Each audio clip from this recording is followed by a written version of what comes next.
It's about me and my now ex-husband. We were married for 5 years, and when it started, I could never have imagined it would end the way it did. My name is Mia and his name is Charles. We met about 7 years ago and fell in love rather quickly. What attracted me to him was that he was secure, calm, and caring.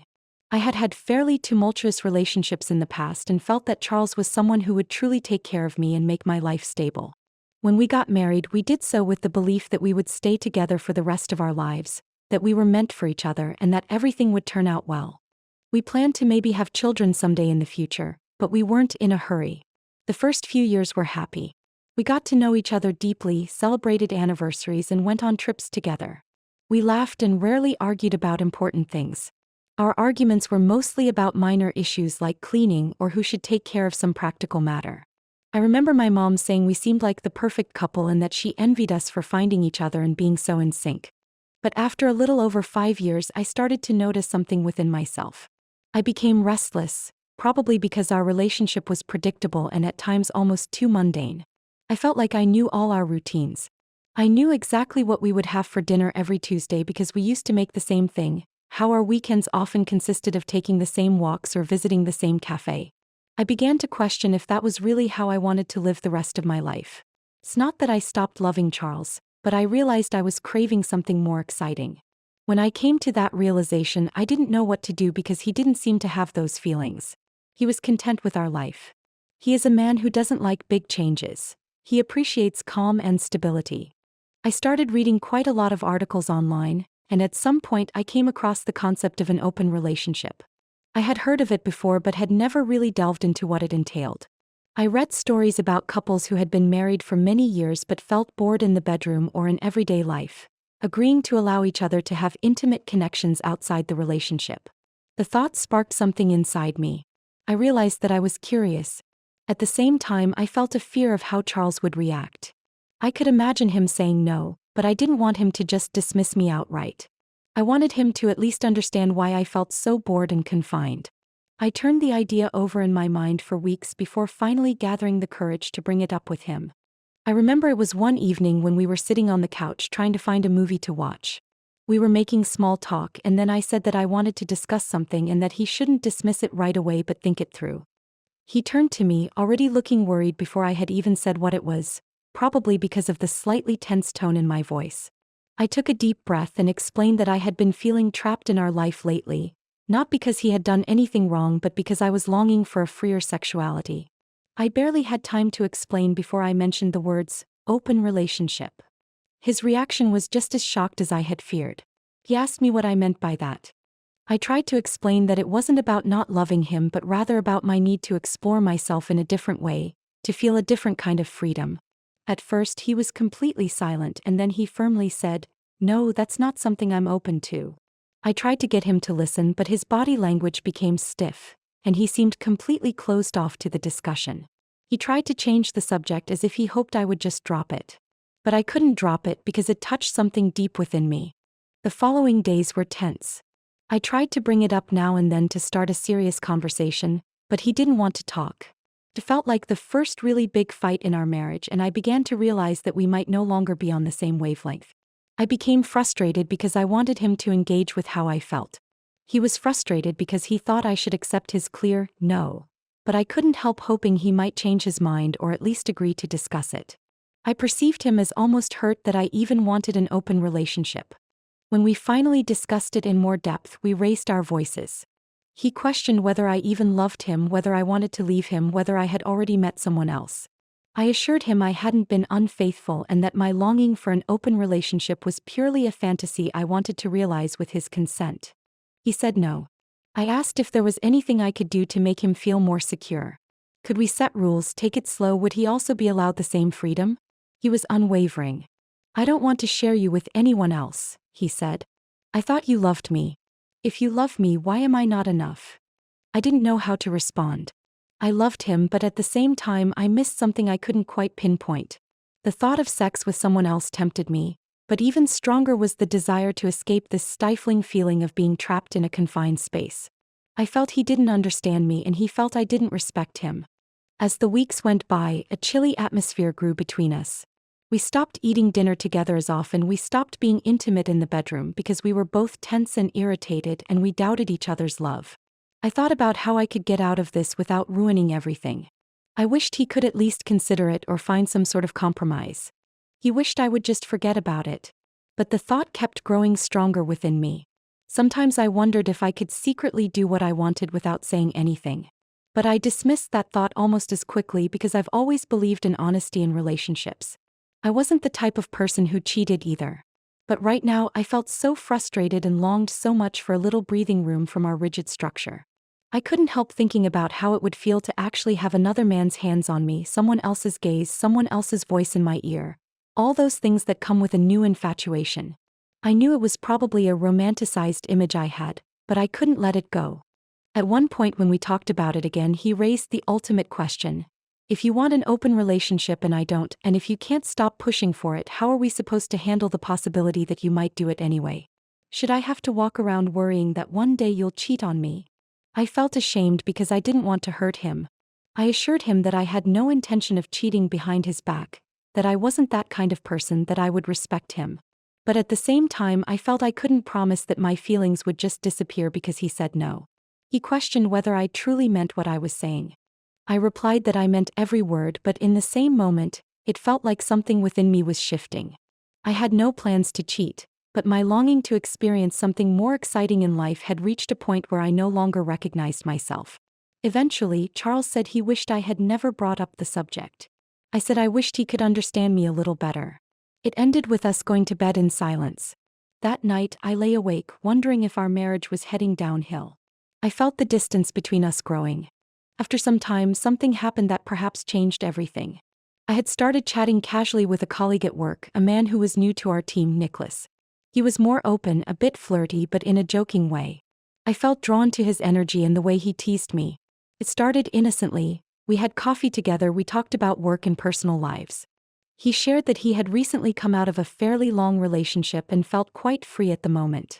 It was just normal colleague interaction, but I soon noticed that I was looking forward to seeing him every day, and I started putting in a little extra effort to look nice in the mornings. I felt a spark when he stood close to me and whispered something teasing that made me smile and blush. I knew it was wrong to feel this way when I was married, but I couldn't help it. My conscience was clear as long as I didn't do anything physical. But I noticed how I was thinking about him more and more, how I sometimes fantasized about what it would be like to kiss him. One evening, after Charles and I had what was probably our 1000th silent fight about the open relationship, and he went out with a friend in anger, I stayed home feeling sad and lonely. Nicholas texted me about a work question, but we quickly drifted into personal conversation. I admitted that I wasn't feeling good in my marriage. He asked if I wanted to grab a drink one evening and just vent. I thought it wouldn't hurt to meet and talk, but deep down I felt that tingling excitement, knowing I was looking forward to being in his company more than just discussing my marital problems. I decided to say yes to meeting at a bar after work on a Friday. I told myself it was purely innocent. When Friday came, I was unusually nervous. I noticed how carefully I chose my clothes that morning. I told myself I just wanted to look good for my own sake, but deep down I knew I wanted to impress him. After work, we went to a nearby bar and ordered drinks. We started talking about all kinds of things, but mostly we ended up discussing relationships. I shared a little about the feeling of being trapped and how I had suggested an open relationship to Charles, but he was completely against it. Nicholas told me he had previously been with a very controlling girlfriend who never even allowed him to have female friends. I noticed this created a certain understanding between us. I felt myself being drawn to him even more. He asked me how I felt, showing genuine curiosity, and I appreciated that someone was finally listening without judging me. I also noticed that he placed his hand over mine as I spoke, as a friendly gesture. I didn't pull my hand away. When we left the bar, we walked a bit together. I felt slightly dizzy from 2 drinks and from his presence. When he suddenly leaned in to kiss me, my knees went weak. I should have stepped back, but I allowed myself to kiss him back. It was a brief kiss, but enough to make my heart race. "I'm sorry," he said. I couldn't help myself. I stood frozen and softly said, "It's okay." But it wasn't okay because I was married. Yet I suddenly found myself longing for more. We parted ways that evening, but that brief kiss left a burning imprint on me. I could barely sleep. I lay there thinking about how it felt so different from being with Charles. I realized that everything I had been yearning for, excitement, the forbidden curiosity, was suddenly so close. At the same time, I felt guilt and nausea for betraying Charles, even with just a simple kiss. I wrestled with myself for days. I avoided telling Charles as our relationship was already so strained. I didn't want to throw another bomb into it. A week later, an opportunity arose where Nicholas and I worked late. We were the last ones in the office. We had to finish a project, and as we shut down our computers, he asked if I wanted to have a coffee in his room.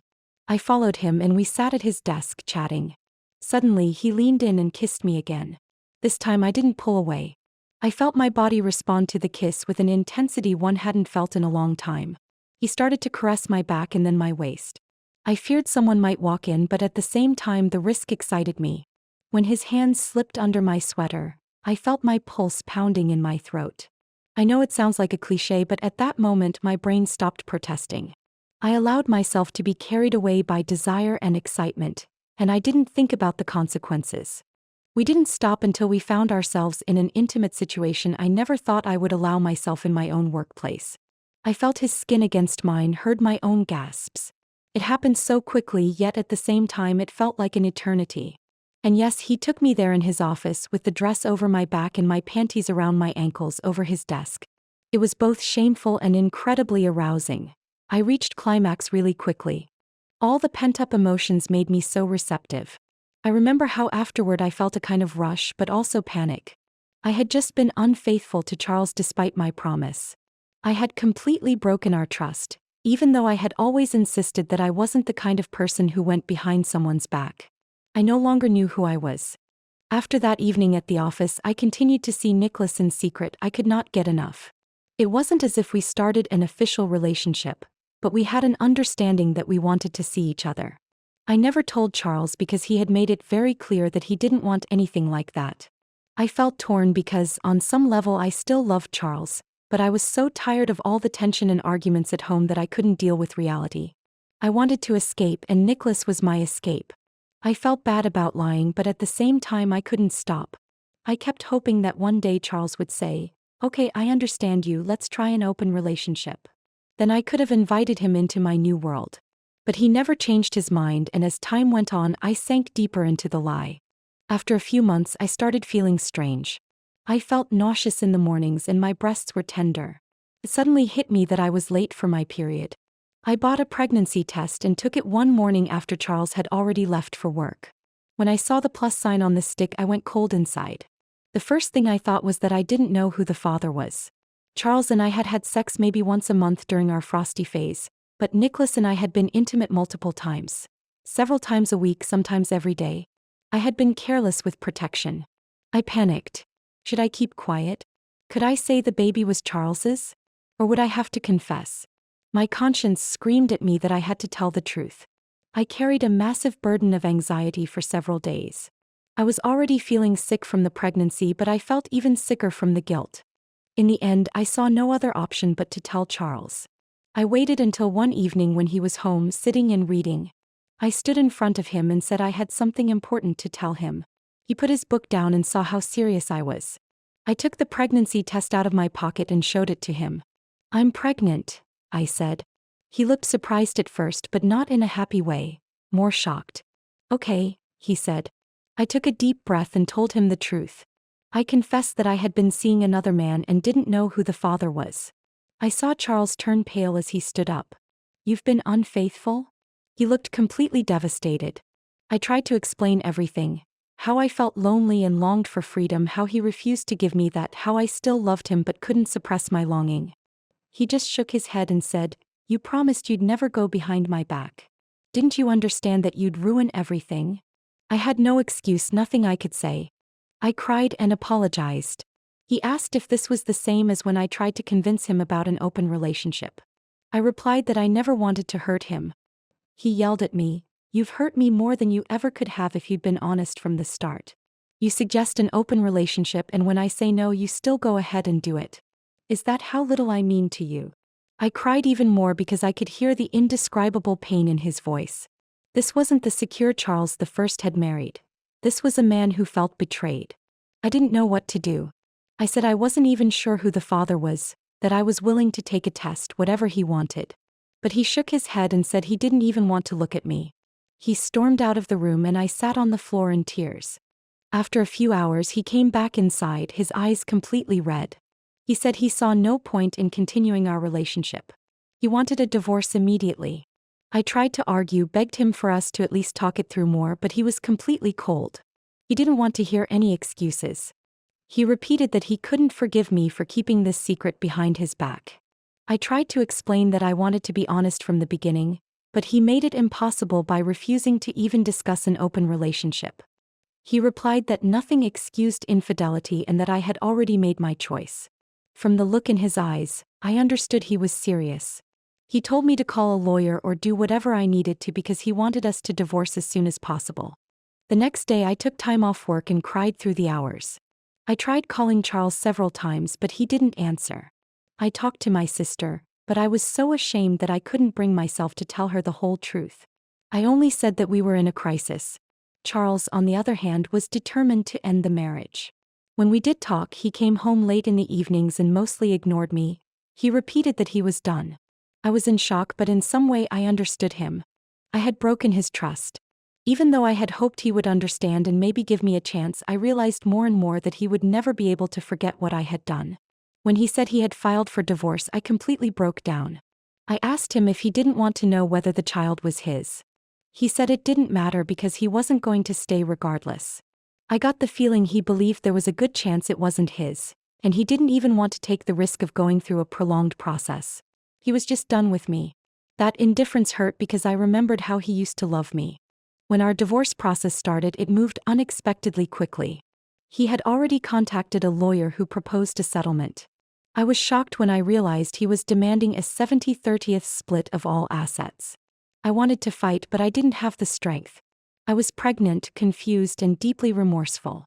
He told me that if I signed immediately and agreed to the 70-30 split, he would ensure that our surroundings, friends and family, would only hear that we had simply drifted apart. He promised not to mention my infidelity because he didn't want to publicly shame me. But he also made it very clear that if I refused or tried to drag out the process, he would tell everyone everything. I felt like I had no choice. I was so ashamed. I didn't want to expose myself to people's judgment. Besides, I felt guilty. I knew I was the one at fault in this drama.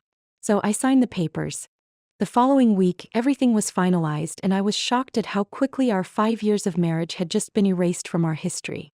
It felt like a dream, or rather a nightmare, that I had thrown away what we had in such a short amount of time.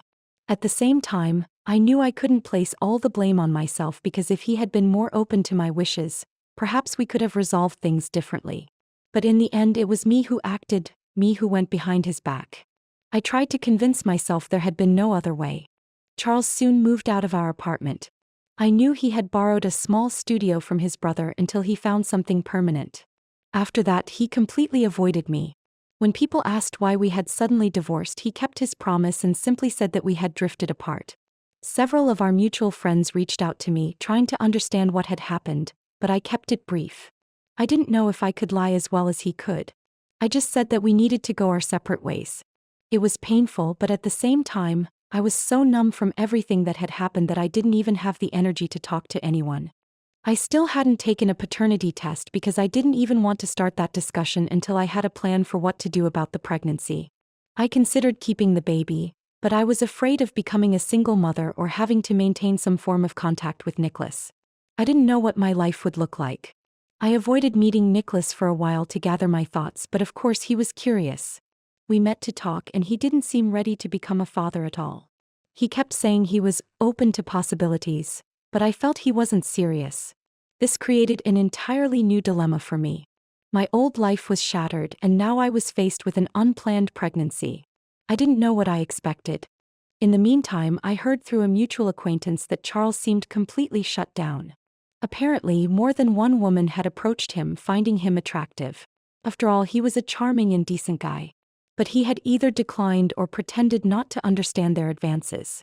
It seemed like he was completely empty inside, with no energy or desire to even consider a new relationship. I understood him. I had hurt him. I knew he might need a long time to heal. Sometimes I wondered if I should reach out to him, apologize once more, and suggest we try again. But I realized the damage was too great. I had already destroyed all trust. I had proven that my longing for freedom was greater than my respect for him. I had gone so far as to sleep with another man without his knowledge. I was the one who broke the marriage we had built. I didn't know how I would manage, but I felt I deserved to bear the guilt alone. My closest friends tried to support me, but they didn't know the whole story. Sometimes I asked about how Charles was doing, mostly through mutual acquaintances. He rarely went out, didn't take any initiative to date anyone, and was bitter about everything that had happened. At the same time, he was relieved not to live with me after the betrayal I had subjected him to. Apparently, he had told a friend that he didn't want to hear anything more about me, that he wanted to move on alone, and that he was tired of relationships. I couldn't blame him.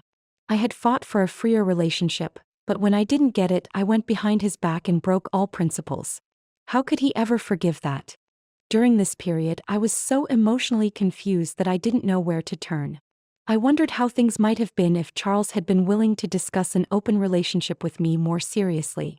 Maybe we could have set up rules, gone to couples therapy, or talked to others with experience. But I also understood that he was someone who didn't want to share his partner. That's not wrong in itself. It was just incompatible with my desires. I felt torn about losing him and now facing the prospect of becoming a mother.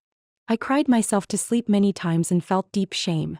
I couldn't blame him for his decision. He had every right to leave me. I was scared of the future and I had no definitive answers about who the father was. I felt like I had dug my own grave. During the following weeks, I tried to manage my pregnancy and decide what I wanted to do. It was an emotional roller coaster. I had gotten myself a small apartment to move into as I couldn't stay in the shared home. I started reading up on single parenting and wondered if I should ask Nicholas for support. But he wasn't exactly a rock to lean on, and I didn't really feel a strong emotional bond with him. It had mostly been about sex and curiosity. I realized I was quite alone, and I had to learn to deal with the consequences of my own actions. Sometimes I hated myself for not being able to just settle for the stable and secure marriage I had. Why couldn't I just find joy in what I had? But then I remembered the feeling of suffocation and I knew I hadn't been happy. The question is whether there was another way to solve it. I don't know. Maybe we should have talked more, gone to therapy, explained ourselves to each other. But it's too late to speculate now. Time passed and the divorce was finalized. I signed all the papers, lost a significant part of our shared assets, but at least I kept the opportunity to avoid public shame. I knew Charles was a man of his word, that he wouldn't share the details with people who didn't already know. I could move on without being labeled as the woman who cheated on her husband and got pregnant with someone else. I was forever grateful for that, despite everything. I understood that he didn't want revenge by ruining my reputation. He just wanted to be done, to be free from me and the chaos. Seeing how quickly our love turned into such a cold settlement was painful. I think he felt sorrow, but he hid it behind a hard facade. When I think about it now, a few months later, I feel both guilt and anger over how things turned out. It's such a strange paradox. Charles still says no to dating. Even after all this time. I almost wish he would find someone who could lift his spirits. But it wasn't my place anymore. I had my own future to think about, especially with the pregnancy. Sometimes I thought about reaching out to him once I knew if the child was his. But then I remembered that he had said he wouldn't stay anyway. Besides, there was a good chance the child wasn't his at all. I didn't want to burden him any further. I suppose that someday in the future we might need to talk again, especially if I keep the child and it turns out to be his. But I'll deal with that when the time comes. Right now, I can't handle any more emotional chaos. As I write all this now, it feels so unreal. I almost want to scream at my past self not to do what I did, to talk more with Charles, to not break his trust. But at the same time, I'm honest enough to admit that I probably had an impulse I couldn't control, a longing I couldn't suppress. That doesn't mean I did the right thing, but it explains how I felt. Seeing Charles become more closed off and bitter is a consequence I didn't wish for. I naively thought we might be able to find a way forward together, either in an open relationship or at least with an understanding of each other's needs. But instead of doing the right thing and waiting for him or giving up on my idea, I rushed into an affair. When I realized it was exciting and forbidden and made me feel alive, I couldn't stop. I thought I was invincible, that everything would work out. But it didn't. It crashed. And now I have to live with the consequences. Update 1. It's been a year and a half since we broke up. It turned out the child wasn't Charles's. It was Nicholas's. When I told him, he wasn't happy. But he understood that we had taken these risks together. We don't live together, don't spend time together, but we share custody. He's a good father, but neither of us expected things to turn out this way. I'm casually dating, trying to return to something normal. I have every other week free. But this time it's not about love primarily, just companionship. I'm very lonely. Even though I have friends, I don't have a partner, no one to cuddle with on the couch. That's what I miss now. One of my best friends cut ties with me about 2 months ago. She became very upset when I told her what had happened. And yesterday I found out that she is now dating Charles. I feel betrayed by my best friend. I heard from another friend that she had always been interested in Charles but held back because he was taken. Now she seems to think I've dropped the ball so much that it's fair game, and apparently they found each other. Over a year after we broke up. I should be happy for their sake, but the fact is I feel like she has betrayed me and stabbed me in the back. Right now I'm mostly bitter that my best friend could do this to me. Apparently some people have no sense of honor. If you liked this story, please subscribe and give us a thumbs up. It helps a lot, and you won't miss out on any future stories. Take care and live your best life.